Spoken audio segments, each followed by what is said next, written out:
नमस्कार, मैं कुसुम खटीक, व्याख्याता हिंदी साहित्य, राजकीय उच्च माध्यमिक विद्यालय अलसीगढ़।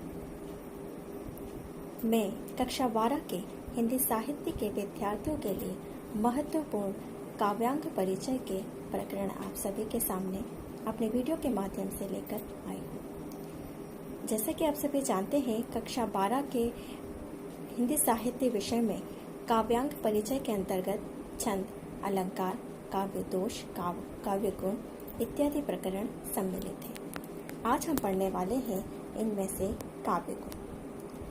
काव्य गुण, जैसा कि नाम से ही प्रतीत हो रहा है कि काव्य के गुण काव्य गुण कहलाते हैं। जिस प्रकार से किसी व्यक्ति, किसी वस्तु या किसी तत्व के भीतर उसके उत्कर्ष के कारक उसके गुण कहलाते हैं, उसी प्रकार से काव्य के उत्कर्ष के कारक या कह सकते हैं हम कारण काव्य गुण कहलाते हैं।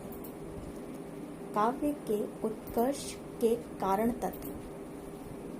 तत्व जो धर्म होते हैं वे सभी कारण काव्य गुण कहलाते हैं। आइए हम देखते हैं काव्य गुण की परिभाषा।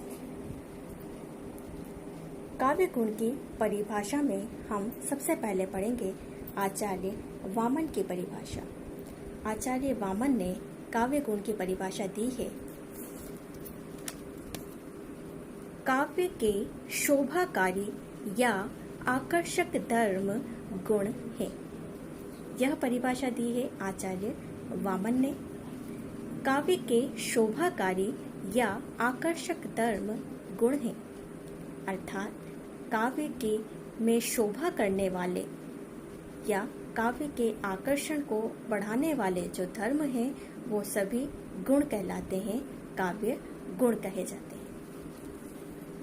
दूसरी परिभाषा हम देखेंगे आचार्य मम्मट की। आचार्य मम्मट ने काव्य गुण की परिभाषा दी है। रस के उत्कर्ष के कारण रूप धर्म गुण है, अर्थात रस के उत्कर्ष को बढ़ाने वाले जो कारण हैं वो सभी धर्म गुण हैं। जैसा कि आप सभी जानते हैं, हम अलंकार पढ़ते हैं तो अलंकार में पढ़ते हैं कि काव्य के शोभावर्धक तत्व अलंकार कहे जाते हैं, और यहाँ काव्य गुण में काव्य के शोभा बढ़ाने वाले नहीं, शोभा करने वाले। जहाँ पर शब्द आ जाएगा काव्य के शोभावर्धक, काव्य शोभावर्धक यानी कि काव्य की शोभा को बढ़ाने वाले तत्व, वो कहलाएंगे अलंकार। और जहाँ यह आ जाए शब्द शोभाकारी या शोभाकारक, जिसे हम कह सकते हैं शोभा करने वाले धर्म या तत्व, काव्य गुण कहे जाते हैं। बहुत ही सरल परिभाषा है और दो आचार्यों की यहाँ परिभाषा दी गई है।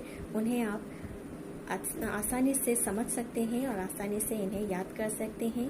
केवल एक एक पंक्ति की परिभाषा है। आप समझ चुके होंगे इसकी परिभाषा को।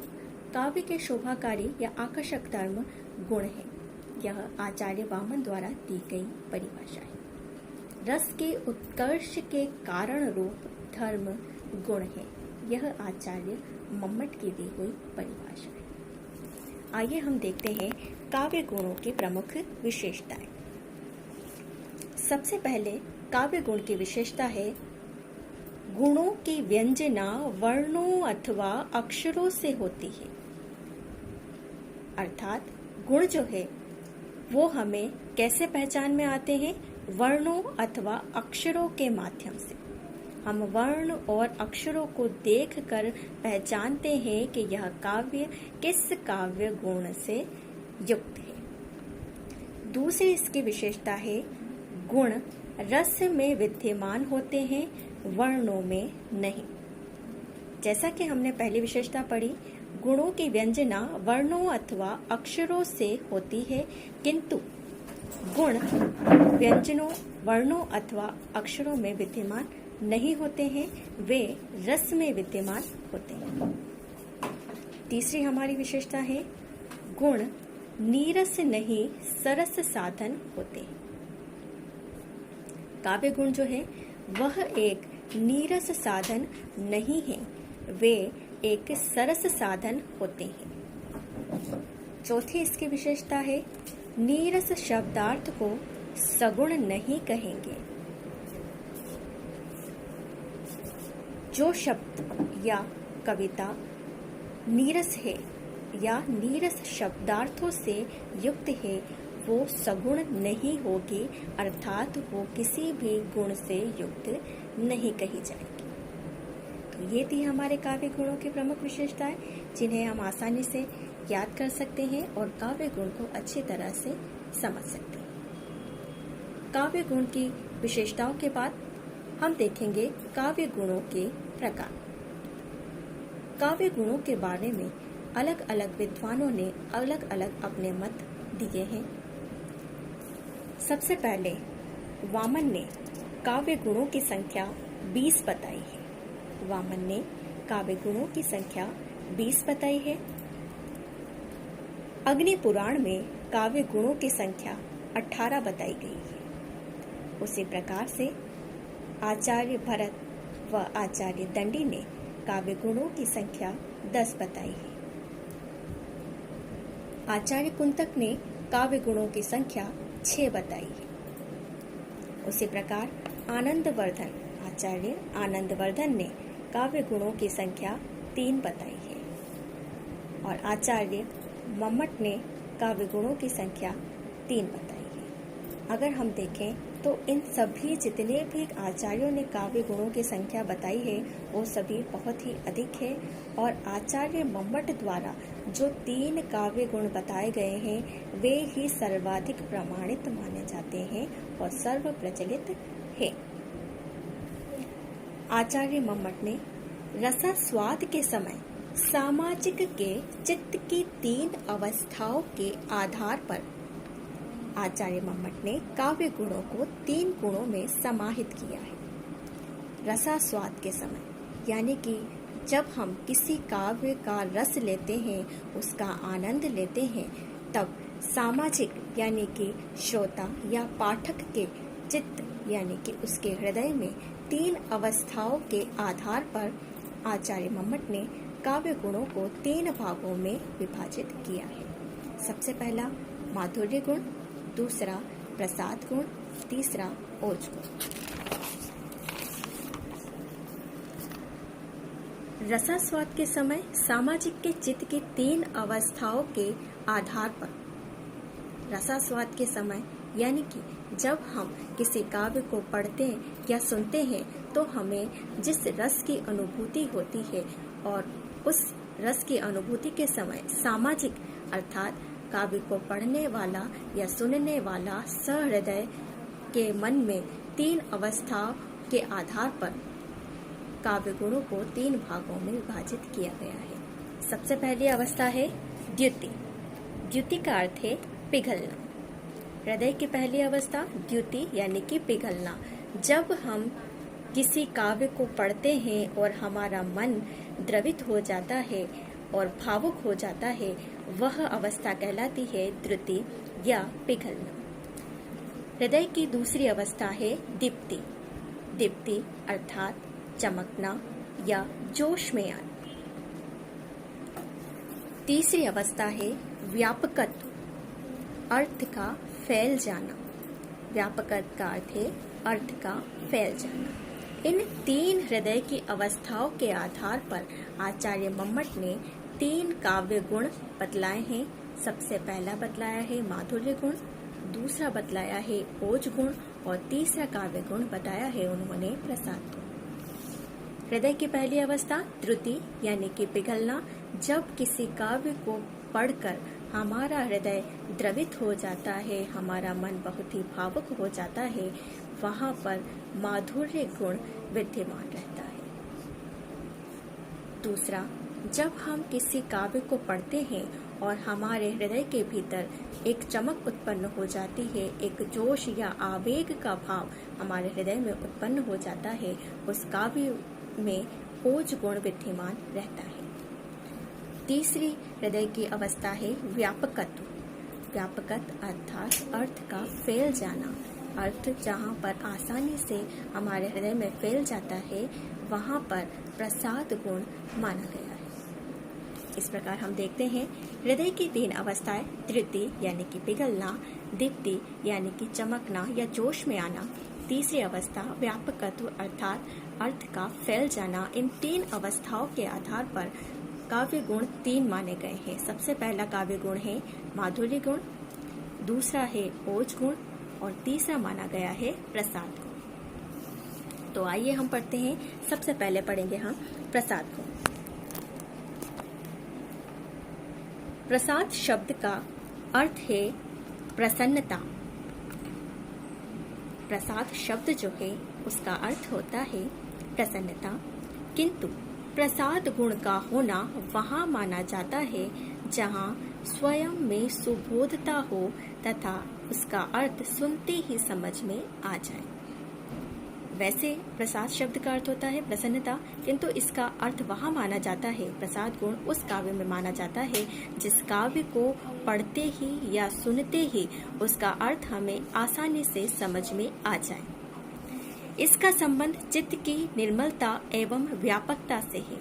चित्त की निर्मलता, जैसे हमारा हृदय जो है वो निर्मल हो जाता है और अर्थ जो है हमारे हृदय में व्यापकता ले लेता है यानी कि फैल जाता है, वहाँ पर प्रसाद गुण होता है। अगर हम प्रसाद गुण की परिभाषा देखें तो इसको समझने के लिए एक छोटा सा उदाहरण हम देख सकते हैं कि जिस प्रकार से सूखी लकड़ी में आसानी से अग्नि जल जाती है, उसी प्रकार से प्रसाद गुण से युक्त काव्य को पढ़ने या सुनने से हमारा हृदय उसके अर्थ को सरलता से समझ लेता है। उस काव्य में प्रसाद गुण होता है, अर्थात प्रसाद गुण से युक्त काव्य को पढ़ते ही उसका अर्थ हमें समझ में आ जाता है। तो आप सभी को समझ में आ गया होगा प्रसाद गुण। प्रसाद गुण वह काव्य गुण जिसको पढ़ते ही उसका अर्थ हमें आसानी से समझ में आ जाए, सरलता से समझ में आ जाए, वहाँ पर काव्य गुण होता है प्रसाद गुण। अब देखते हैं प्रसाद गुण की प्रमुख विशेषताएं।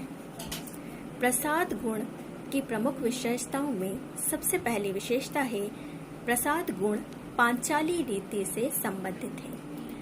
काव्यांग परिचय में काव्य की जो रीतियां बताई गई है उसमें पांचाली रीति जो है उससे संबंधित है प्रसाद गुण। दूसरा प्रसाद गुण का विशेषता है प्रसाद गुण यद्यपि सभी रसों में मिलता है, किंतु करुण रस, शांत रस, वात्सल्य रस और हास्य रस में प्रसाद गुण अधिक पाया जाता है। जैसा कि अभी हमने पढ़ा कि प्रसाद गुण एक ऐसा गुण है जिससे युक्त रचना को पढ़ते ही उसका अर्थ समझ में आ जाता है, वो प्रसाद गुण होता है। तो वो लगभग सभी रसों में पाया जाता है, किंतु विशेष रूप से करुण रस, शांत रस और वात्सल्य रस और हास्य रस में प्रसाद गुण पाया जाता है। अगली इसकी विशेषता है इसमें कोमल कांत पदावली का प्रयोग होता है, यानी कि इसके अंदर जिन पदों का प्रयोग किया जाता है वो सभी पद कोमल कांत कहलाते हैं। अब पदावली जो है वो कैसी होती है? कोमल होती है, जिनको पढ़ के हमारा मन जो है वो प्रसन्नता का अनुभव करता है। अगली इसकी विशेषता है प्रसाद गुण के अंतर्गत वर्गों के पांचवें वर्णों का प्रयोग होता है।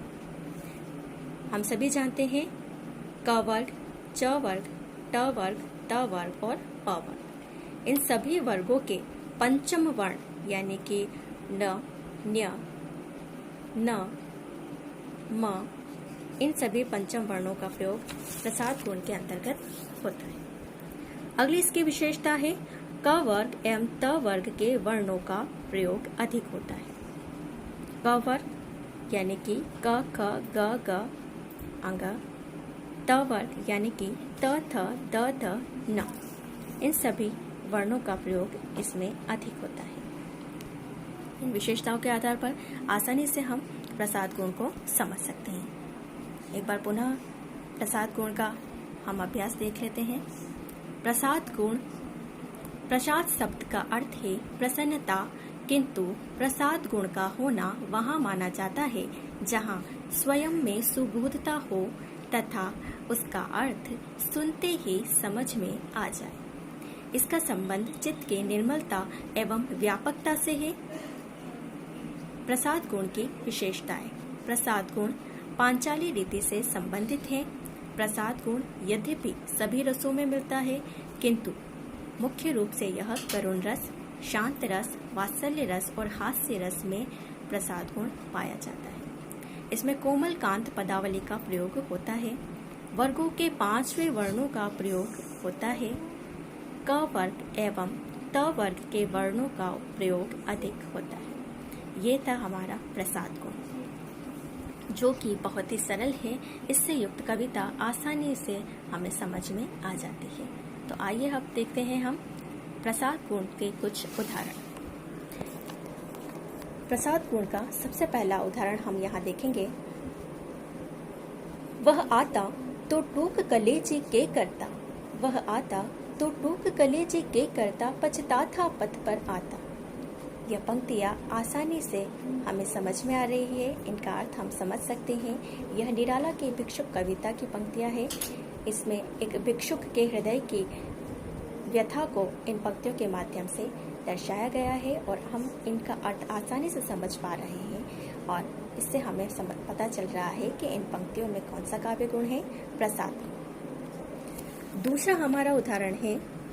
चारु चंद्र की चंचल किरणें खेल रही है जल थल में, स्वच्छ चांदनी बिछी हुई है अवनी और अंबर तल में। चारु चंद्र की चंचल किरणें खेल रही है जल थल में, स्वच्छ चांदनी बिछी हुई है अवनी और अंबर तल में। यहाँ पर इन पंक्तियों का अर्थ आसानी से हमें समझ में आ रहा है, अर्थात इन पंक्तियों में भी प्रसाद गुण है। तीसरा उदाहरण हम देखेंगे। गुरु गोविंद दो खड़े काके लागू पाए, बलिहारी गुरु आपने गोविंद दियो बताए। तीसरा उदाहरण इसका है, बहुत ही सरल है। इस दोहे को पढ़ के ही इसका अर्थ हमें समझ में आ रहा है। इस कारण यह प्रसाद गुण से युक्त रचना है और इसके अंदर काव्य जिस तरह से इनमें बताया कि कोमल कांत पदावली का प्रयोग हुआ है इन तीनों उदाहरणों में, साथ ही जो पंचम वर्ण है उनका प्रयोग अधिक हुआ है और क वर्ग और त वर्ग के वर्णों का प्रयोग अधिक हुआ है। इससे हम आसानी से समझ सकते हैं कि यह तीनों काव्य के उदाहरण प्रसाद गुण से संबंधित है। दूसरा काव्य गुण है माधुर्य गुण। माधुर्य शब्द का अर्थ है मधुरता। मधुरता चित्त के द्रवित, द्रवित यानी कि पिघलना, चित्त के द्रवित होने की वृत्ति माधुर्य गुण है। इसमें हृदय आनंद से द्रवीभूत हो जाता है। चित्त यानी कि हृदय का, जब हम किसी काव्य को पढ़ते हैं और उसको पढ़ के हमारा चित्त अर्थात हमारा हृदय जो है वो द्रवित हो जाता है, पिघल जाता है, तब उस वृत्ति को माधुर्य गुण से युक्त वृत्ति कहा जाता है। इसमें हृदय आनंद से द्रवीभूत हो जाता है। माधुर्य गुण से युक्त रचना को पढ़ के हमारा हृदय जो है आनंद से द्रवीभूत हो जाता है, वहाँ पर माधुर्य गुण होता है। माधुर्य गुण की प्रमुख विशेषताएं हैं। सबसे पहली माधुर्य गुण की विशेषता है, माधुर्य गुण वाली रचना को पढ़ने एवं सुनने से पाठक तथा श्रोता का मन द्रवित हो उठता है तथा वह आनंदमय हो उठता है।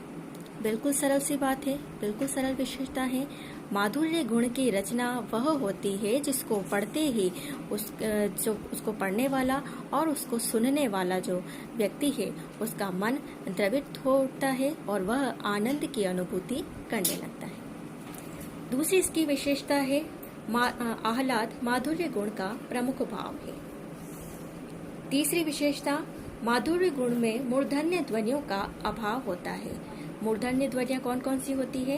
ट, ठ, ड, ढ, अण, र, श।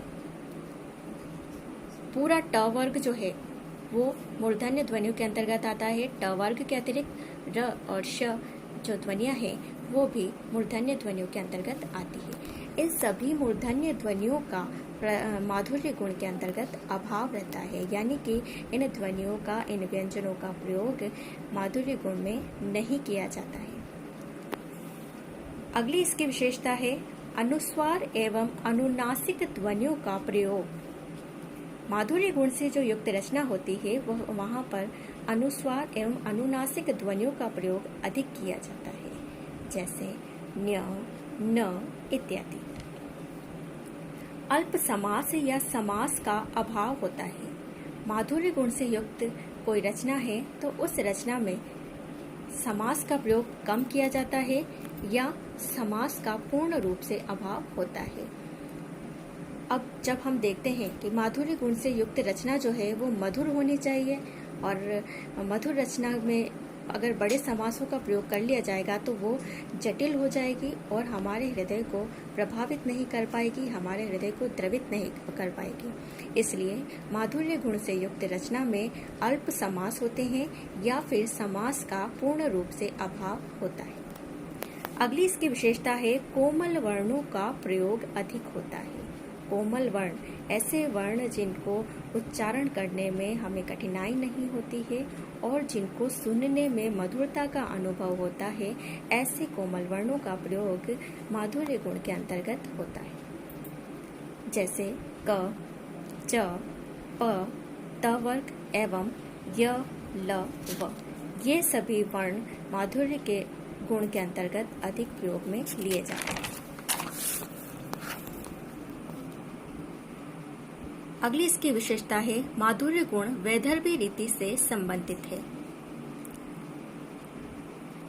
अगली माधुर्य गुण की विशेषता है माधुर्य गुण श्रृंगार, शांत और करुण रसों में प्रयुक्त होता है।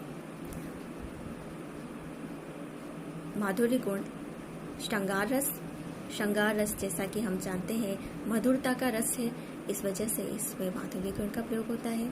शांत रस में और करुण रसों में प्रमुख रूप से माधुर्य गुण का प्रयोग होता है। अगली इसकी विशेषता है कोमल मधुर रचना सुनने में जो मधुर लगे, ऐसी रचना माधुर्य गुण से युक्त रचना कहलाती है। तो ये था हमारा दूसरा गुण, काव्य गुण, माधुर्य गुण। आइए इसका उदाहरण देखते हैं। सबसे पहला उदाहरण है लालीपन सरल कपोलों की आंखों में अंजन सी लगती, कुंचित अलकों सी गुंगराली मन की मरोर बनकर जगती। यहाँ पर नायिका के जो लज्जा भाव है उसका वर्णन यहाँ पर किया गया है और बिल्कुल ही मधुर पंक्तियां हमें लग रही है। पद जो है बहुत ही छोटे हैं, बहुत लंबे समासों का इसमें प्रयोग नहीं किया गया है।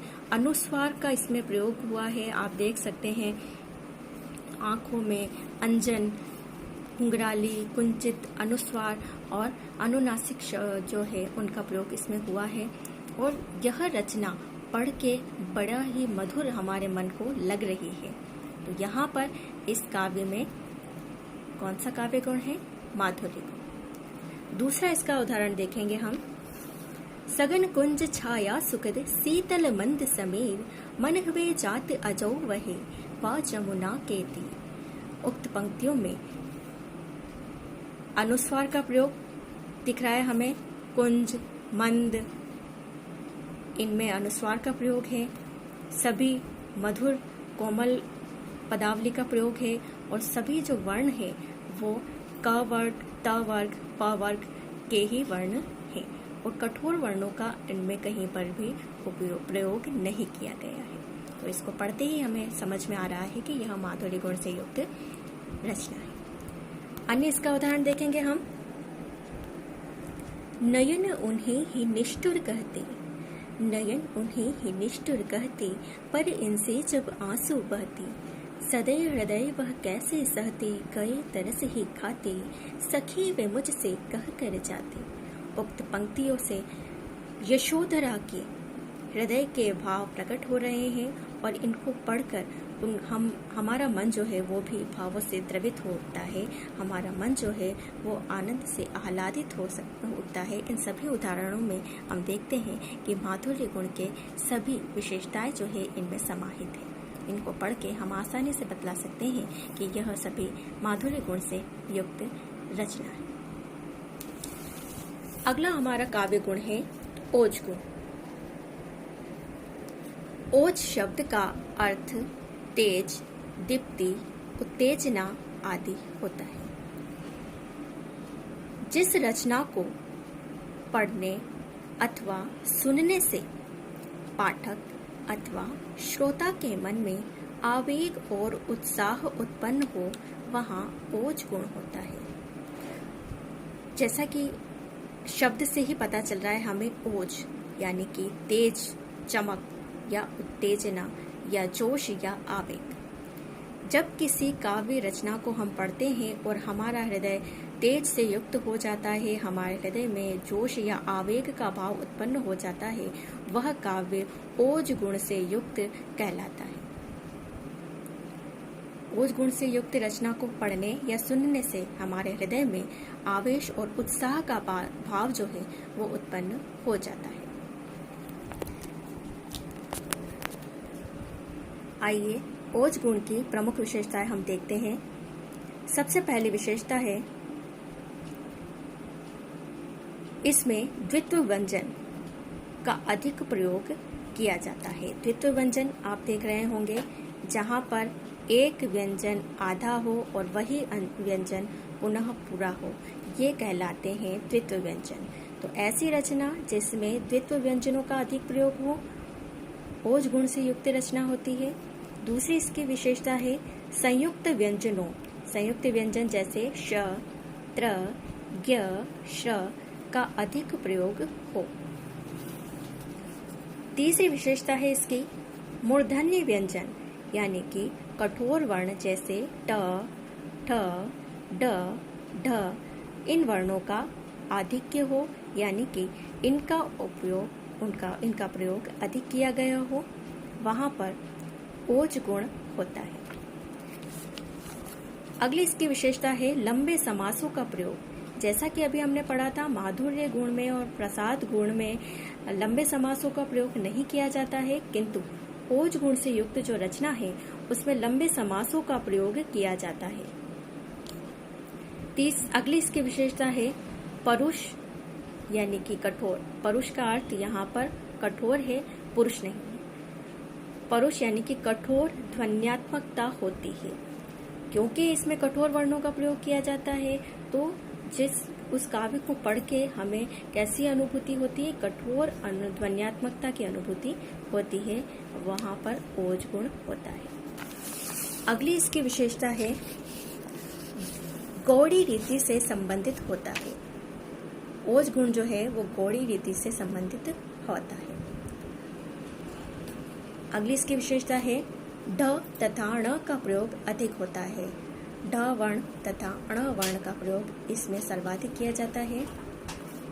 ओज गुण वीर, रौद्र, विभत्स तथा भयानक रसों में ओज गुण पाया जाता है। ये था हमारा तीसरा काव्य गुण ओज गुण। इसके उदाहरण हम देखते हैं। हय रुंड गिरे गज झुंड गिरे, कटकर अवनी पर शुंड गिरे। हय रुंड गिरे गज झुंड गिरे, कटकर अवनी पर शुंड गिरे। मुंह पर है विकल वितुंड गिरे, लड़ते लड़ते आझुंड गिरे।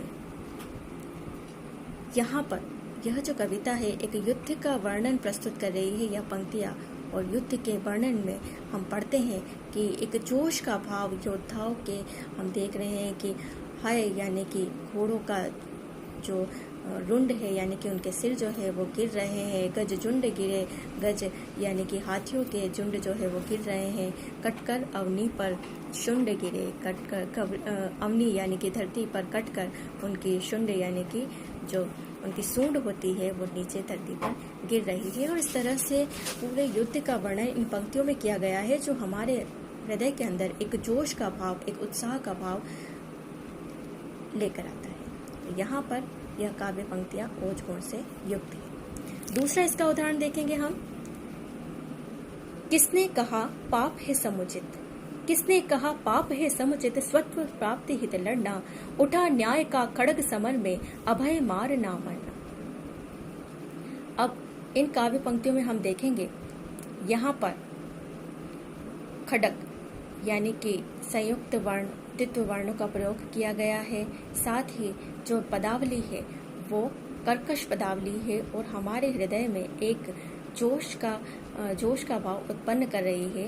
इस कारण से इन पंक्तियों में ओज गुण विद्यमान है। अन्य इसका उदाहरण देखें। चमक उठी सन 57 में वह तलवार पुरानी थी, बूंदे ले हर बोलो के मुंह हमने सुनी कहानी थी, खूब लड़ी मर्दानी वह तो झांसी वाली रानी थी। वीरता के गुणों से युक्त महारानी झांसी की यह कविता बहुत ही सुंदर पंक्तियां, और यह हमारे हृदय में भी वीरता के भाव को, उत्साह के भाव को उत्पन्न करती है और हमारे हृदय को जोश से भर देती है। इस कारण यह काव्य पंक्तियां भी ओज गुण से युक्त है। तो ये थे हमारे काव्य गुण। बिल्कुल सरल और छोटी संक्षिप्त भाषा में मैंने आपको